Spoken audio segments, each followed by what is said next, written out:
Hey everyone, this video is going to be a stop motion video showing you how to make an object fly or float or defy gravity. So I've got a simple tinfoil ball there held up by a paper clip. And speaking of being held up, it's a good idea to have some tape around or glue or clay to go ahead and tape your base around, so something like that. Okay, so it would be a good idea to put some, if you have clay, you could put some clay on top of the wire, and then when you put the tin foil on, it stays on a little bit better. I'm not doing that for this one, so hopefully it'll stay. Okay, so I'm going to go ahead and just take a few frames here, and then I'll shoot off maybe about 12 of them or so. So let's see how this works.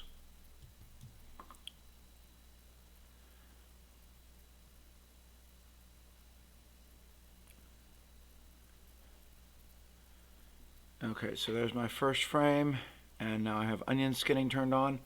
So the problem with the paper clip is that it's not terribly flexible, but it's not the worst thing in the world.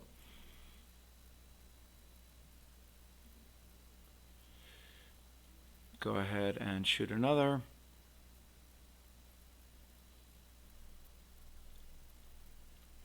And the idea is that we're going to then take these frames and clean them up and remove the paper clip and the tape. Now, in addition, I've got a little bit of light spilling over from the window behind me. Unfortunately, this is due to the time of day that I'm shooting and the location that I'm shooting, so there's not much I can do about that. But it might provide a fun little challenge for me here. So yeah, I really wish the paper clip had a little more give.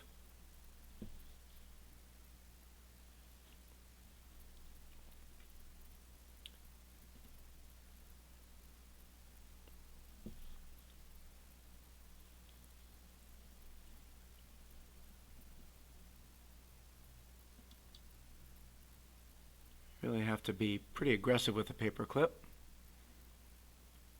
Sorry about the email notifications there.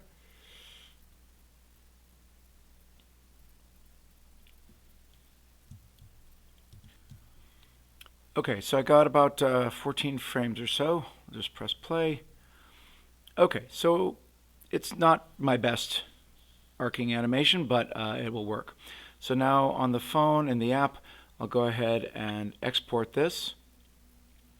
So what I'm going to choose is I'm going to click on select my movie, and I'm going to go ahead and click on export up here in the top left, and I'm going to choose all images. I then want to go ahead and I'm going to export it to Drive. It's going to go in as a zip file, and I'm going to choose, I've got my account, I'm going to select my folder, choose my drive. I'm going to go ahead, I've got an animation folder here, and I'm going to go ahead and say save here. Then you need to click on upload, and it's going to do its thing.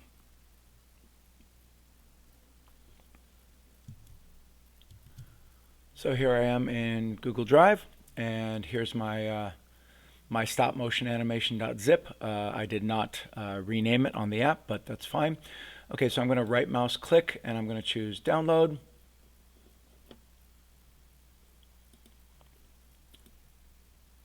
Go to my downloads folder and double click it to unzip the file.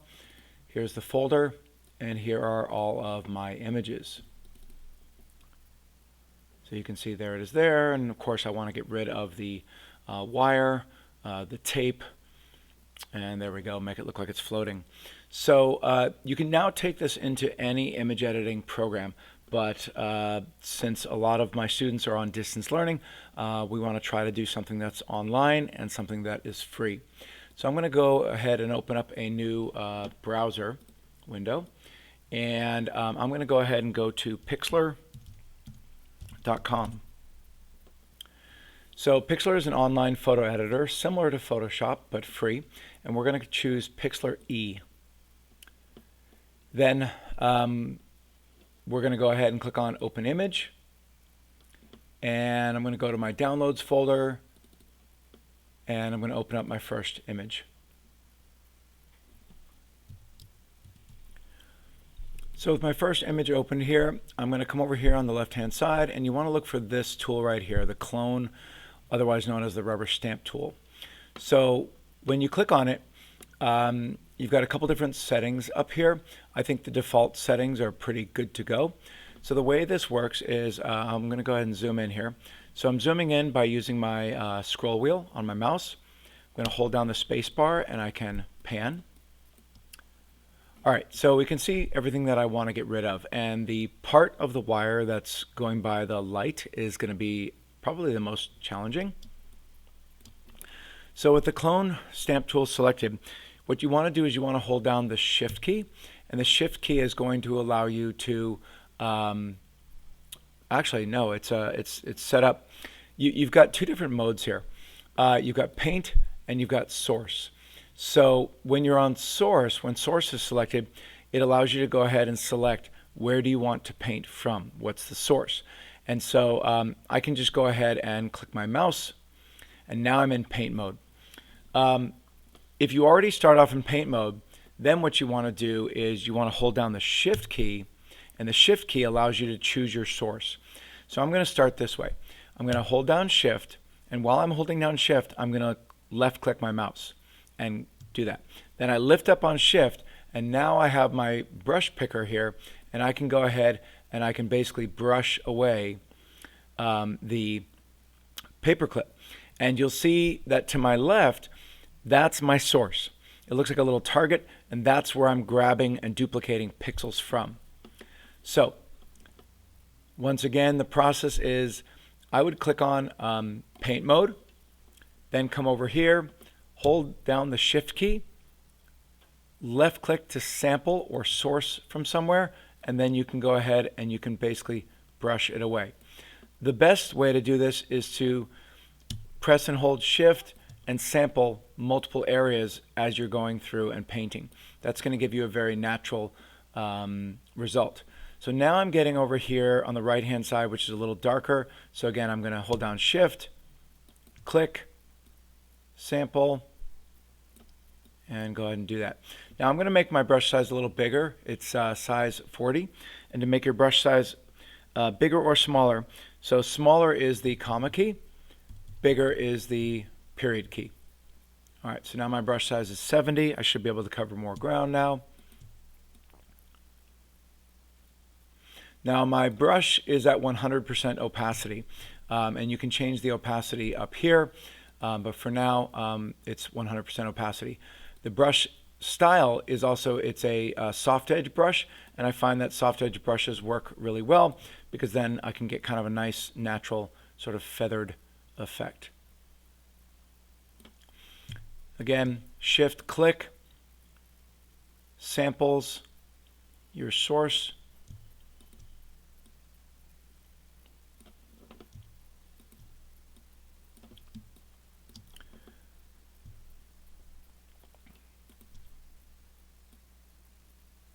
and there we go. Okay, so that looks pretty clean. So now I'm going to go ahead and make my brush size smaller. Again, hold down the shift key,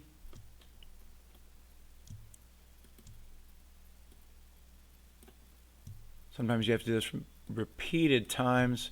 Again, it depends on how careful you need to be. So again, I'm just holding down shift, I click, and then I drag a brush stroke to get rid of that there. The last little bit, which is this one right here, shift click. I'm not even brushing, I'm just clicking the mouse once.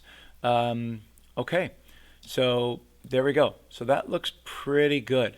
So this frame I would consider finished. So I just want to do File,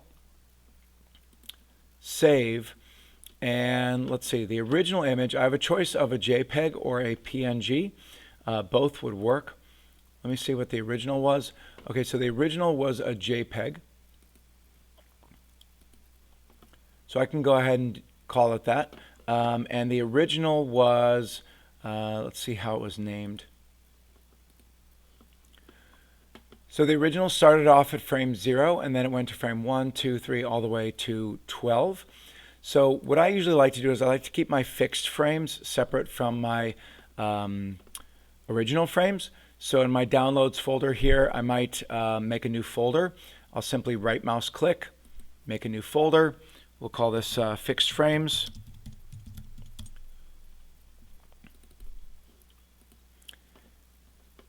And I'm going to go ahead and leave it as a JPEG. I'll click on download, leave all the settings the same. Again, it's going to give you a little bit of an ad, and then you just say close, and there we go. Just to show you, did it actually do it? So here's my fixed frame. I need to put it inside my stop motion video. Whoops. Actually, I should put it right here inside my fixed frames folder. And here it is. I'll just open it up so you can see it. So there it is, all fixed and ready to go. So now I basically rinse and repeat. So inside Pixlr, I would do File, Open Image, go back and find my next frame, and repeat the process. Okay, so I've gone through all of my frames. This is the last frame. This is frame 12. So a couple of things to note before we wrap up here. In Pixlr, you can have your previous images open up here. Like a web browser, you can have them. So from time to time, you'll want to close the earlier ones when you're done with them. So that way your web browser and your machine runs smoothly. Okay, a couple of things I found. When I am using the clone stamp tool to erase, sometimes Pixlr doesn't keep up, and so I have to hold down the Shift key and press left mouse click a couple of times before it does it. So right there you can see it didn't do it. So again, I just have to really hold down Shift. Don't break your keyboard and your mouse, but I don't know if it's because it's a web app or what, but there we go. I also noticed that in some of my previous frames I had this little shadow from the wire that I did not see. So in some of my earlier frames you will see that. So again, I can just go back and use the clone stamp tool to get rid of it, but when I show you the finished result, that will be there, unfortunately. The last tip I'll give you is that when you get into light and dark areas, then you run into a little bit of a problem. You run into this sort of spotting problem. You can see how it goes from light to a middle transition, and then I have, because I use the clone tool, I have this kind of this dark patchy area, and that transition doesn't look great. At least it's noticeable. So one way to solve that is with kind of a feathering effect. And so what you can do is you come up here to the opacity box and you change it from 100% to something smaller, maybe like 60%. Okay, and then you can go ahead and you can make your brush, you can make the softness even greater, so you get a really soft feathered edge. And then last but not least, you could go ahead and you can make your brush a little bit larger. So there we go. You can see I make my brush a little bit larger. And now when I hold down the Shift key and sample, and I just come over here and do the very lightest, oops, it looks like it didn't take my, let's do 60%.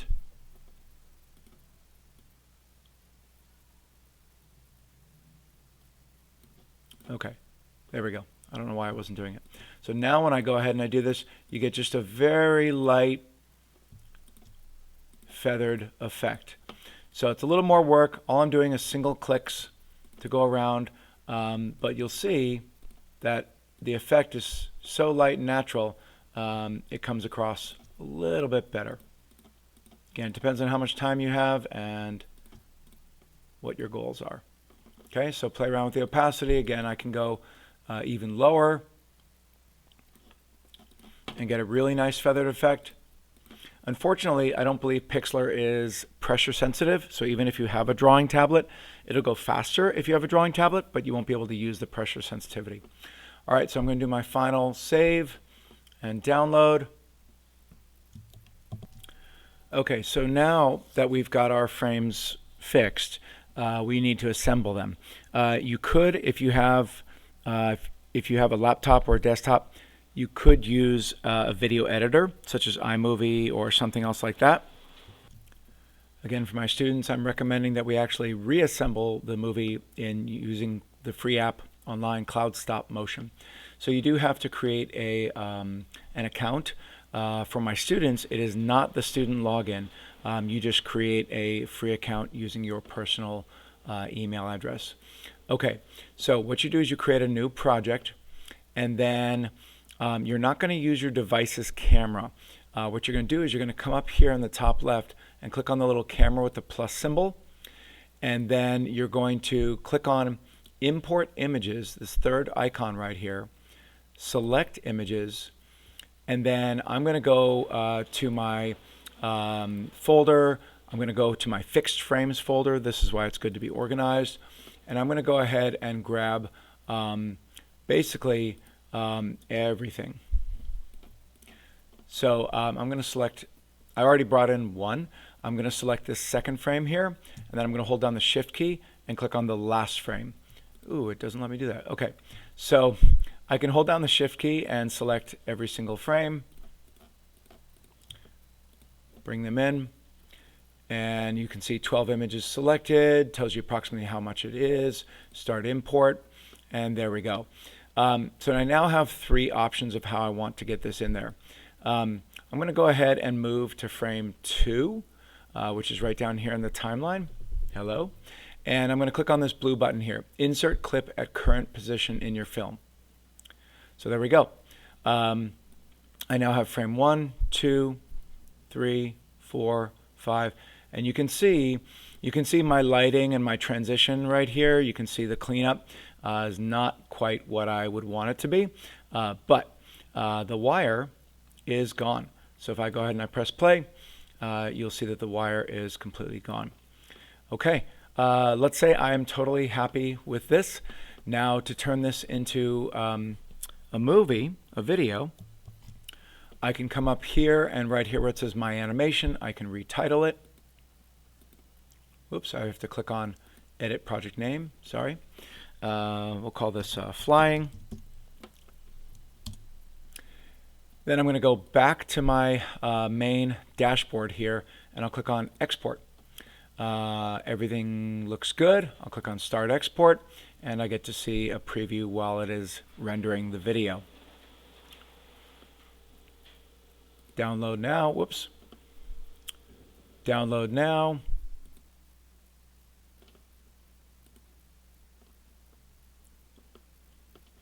And there we go. I'll take a look at my downloads folder. Here's my video. It's only 1 second long, so I'm going to loop it. And there we go. Okay, so you can clearly see that the lighting from frame to frame to frame is not good at all. I'm also getting, you can see the previous frames right here in the lighting, and the light is actually changing over time, even though it's only 12 or 14 frames.